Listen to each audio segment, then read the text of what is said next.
Baik, di Sapa Indonesia Pagi kita masih berbicara terkait dengan pembatalan tuan rumah Indonesia sebagai tuan rumah dari Piala Dunia U20 yang sudah resmi dinyatakan oleh FIFA, dan bagaimana kita melihat unsur politis di balik keputusan-keputusan ini. Kita masih bersama Mas Adi Praitno dan juga dari pendukung Timnas Indonesia ada Mas Indro juga yang bergabung bersama kami.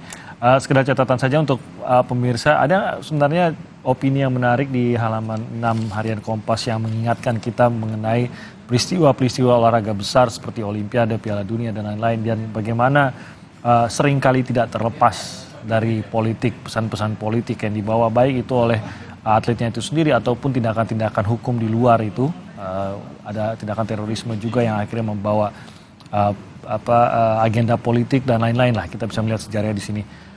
Itu yang menarik dari harian Kompas terkait dengan olahraga dan politik. Nah, saya ke Mas Indro tadi dengan pertanyaan sebelum kita jeda. Anda melihat Timnas maupun pendukung Timnas ini, apakah melihat ada yang bertanggung jawab atas hal ini? Mungkin saja kalau kita lihat secara netizen, ada yang mungkin menyalahkan Pemda-Pemda yang berkomentar begitu. Ada yang menyalahkan tadi mungkin dari pusat lah, dari pusat seharusnya bisa menyelesaikan ini. Mungkin ke FIFA-nya juga ada amarahnya juga. Anda sendiri melihat ini ditujukan ke siapa? Ya, saya pikir ini sih kita jangan sampai terjebak pada salah menyalahkan. Kita harus introspeksi ke depannya bagaimana kita memperbaiki sepak bola Indonesia gitu ya. Jangan sampai kita hanya saling menyalahkan dengan kejadian kegagalan kita menjadi tuan rumah.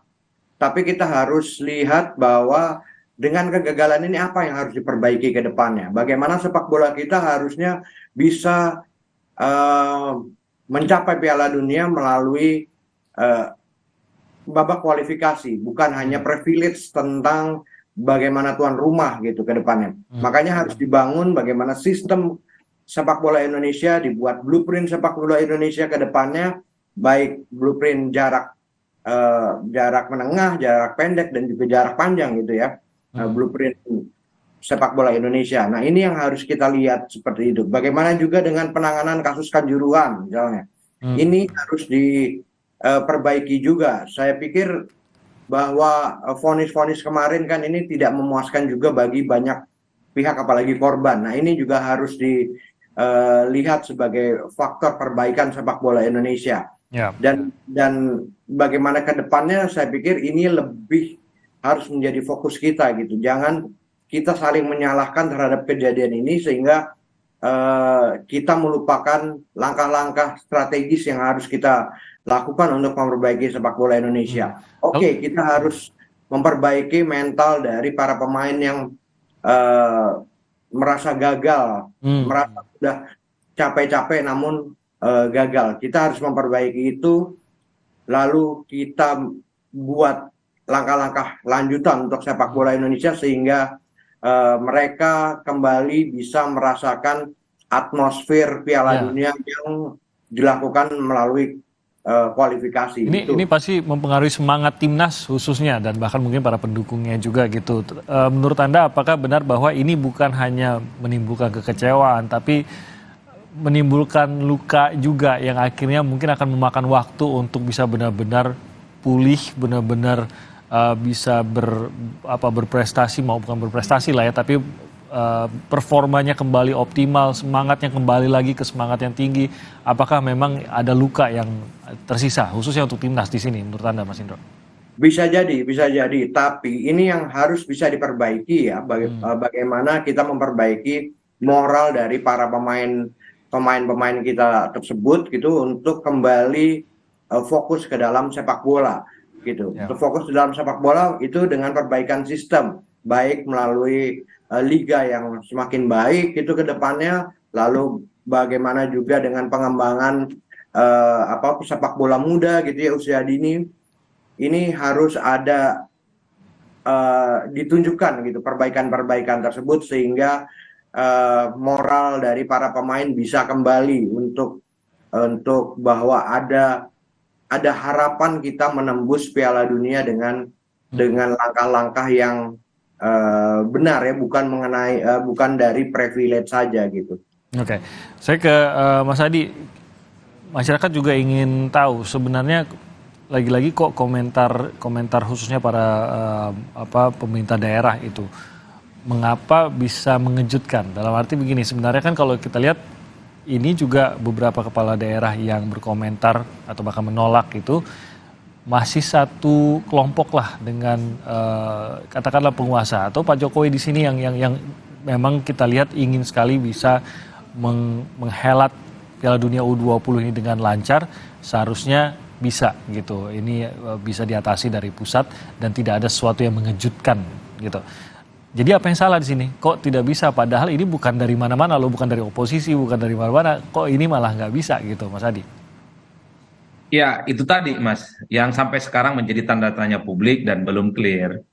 Oke. Seakan-akan pembatalan Indonesia sebagai tuan rumah Piala Dunia U20 ini kan hanya karena statement dan komentar sejumlah kepala daerah yang secara terang-terangan menolak ya, Gubernur Bali, Gubernur Jawa Tengah dan semacamnya. Kan itu yang paling disorot dan dijadikan kambing hitam saat ini. Tapi kan kalau kita melihat urusan sepak bola ini kan bukan urusan gubernur, tapi urusan negara Indonesia secara memang sudah lama ditunjuk. Itu artinya apa? Ketika muncul statement-statement politik penolakan yang secara terang benderang atas nama apapun, atas nama ideologi, atas nama Bung Karno dan semacamnya, mestinya negara langsung memberikan klarifikasi dan langsung melobi FIFA supaya tidak melakukan pembatalan-pembatalan dan resistensi. Karena soal penolakan soal Israel itu kan memang sejak lama terjadi di Indonesia, terutama terjadi pada kelompok-kelompok aktivis Islam. Tapi itu kan tidak menjadi soal. Ini sebenarnya belum ada eksplanasi yang clear. Apa betul hanya karena penolakan Gubernur Bali misalnya? Apakah betul hanya karena penolakan Gubernur Jawa Tengah? Kemudian tiba-tiba FIFA membatalkan Indonesia secara ofisial sebagai tuan rumah untuk menyelenggarakan Piala Dunia U20. Ini yang saya kira menurut saya sifatnya menjelaskan agak parsial jadinya. Karena urusan Piala Dunia ini bukan urusan gubernur, Mas. Tapi urusan Indonesia secara keseluruhan. Yang kedua paling penting sebenarnya adalah ini menariknya. Ini publik mengaitkan kenapa ujuk-ujuk dan baru-baru ini disampaikan sikap penolakannya. Kenapa tidak jauh-jauh hari ketika Indonesia ditunjuk sebagai tuan rumah menyatakan karena Indonesia itu cukup resisten, karena Indonesia itu cukup keras menolak kehadiran Israel sebagai timnas untuk bertanding di Indonesia. Artinya ketimbang kita menerima sebagai tuan rumah, tapi kemudian dibatalkan dengan penolakan sejumlah kepala daerah, ini kan menjadi sumir dan nggak nyaman Indonesia terhadap dunia internasional. Mestinya sejak awal memang harus ada antisipasi dari pemerintah. Yang disayangkan. Betul, dari Kementerian Pemuda dan Olahraga untuk menyatakan sikap bahwa penolakan-penolakan itu bukan suatu hal yang dianggap serius, bukan gangguan, itu hanya persoalan komunikasi teknis antara persoalan-persoalan politik yang sebenarnya secara domestik bisa dipersoalkan, tidak menjadi rutin semacam ini. Yang jelas kita semua pastinya kecewa, Mas, melihat ini semua. Sampai kapan kekecewaan ini entahlah, wallahu a'lam bishawab.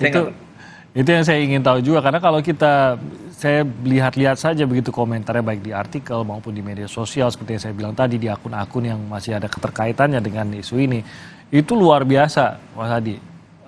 Mereka yang berinteraksi dengan akun tersebut bisa jutaan, katakanlah likes-nya bisa ratusan ribu, komentarnya bisa puluhan ribu. Coba aja silakan dicek kepala daerah tadi bagaimana kolom komentar di Instagram ataupun di media sosial mereka itu ratusan ribu, puluhan ribu gitu. Jadi ini gelombangnya sangat-sangat besar dan mayoritasnya adalah menyuarakan kekecewaan. Secara politis, menurut Anda gelombang sebesar ini, dan kita tahu betapa besarnya sepak bola di Indonesia dan betapa bukan hanya besar gitu ya, tapi sepak bola itu sensitif gitu. Maksudnya bisa mempengaruhi psikologis kita mendukung atau tidak mendukung, suka atau tidak suka gitu melalui sepak bola dan sikap orang-orang tertentu terhadap olahraga yang dicintai ini.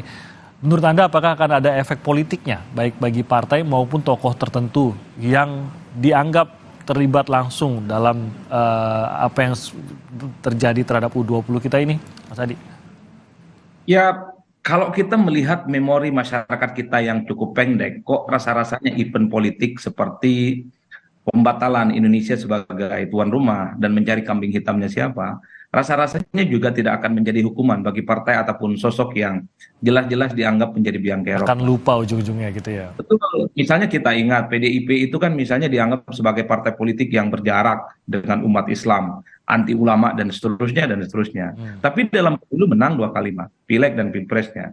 Saya ingat persis tahun 2000 Tahun 2000-an awal misalnya, begitu banyak aksi demonstrasi yang meminta Golkar untuk dibubarkan karena dianggap sebagai gerbong, bahkan underbow dari kekuatan politik Orde Baru yang despotik.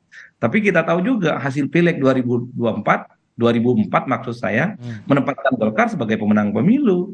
Itu rumit cara menjelaskannya, apakah hukuman publik yang disampaikan secara terbuka akan berdampak secara inline terhadap pilihan politik baik partai ataupun tokoh. Bahkan ketika pemilu 2019 yang lalu, ketua umum partai, sekjen partai itu berurusan dengan KPK. Tapi dia sebagai partai pemenang kedua di pemilu 2019 yang lalu, Mas. Bahkan ketika ketua umum P3 sebulan sebelum pencoblosan ditetapkan tersangka oleh KPK juga lolos ambang batas parlemen. Ini yang saya selalu mengatakan bahwa terjadinya huru-hara politik, isu-isu sensitif apapun, itu seringkali hilang di telan bumi, digantikan dengan isu-isu yang lainnya. Karena di end of the day-nya, pemilih kita itu menentukan sentimen dan pilihan politiknya bukan di awal, ataupun jauh-jauh hari sebelum pemilu diputuskan. Tapi preferensi pilihan politik mereka ditentukan sehari 2 hari sebelum mereka datang ke TPS. Disitulah kemudian antara calon, antara partai melakukan transaksi secara politik dengan pemilih. Sekarang menuju 2024 ini kurang lebih setahun.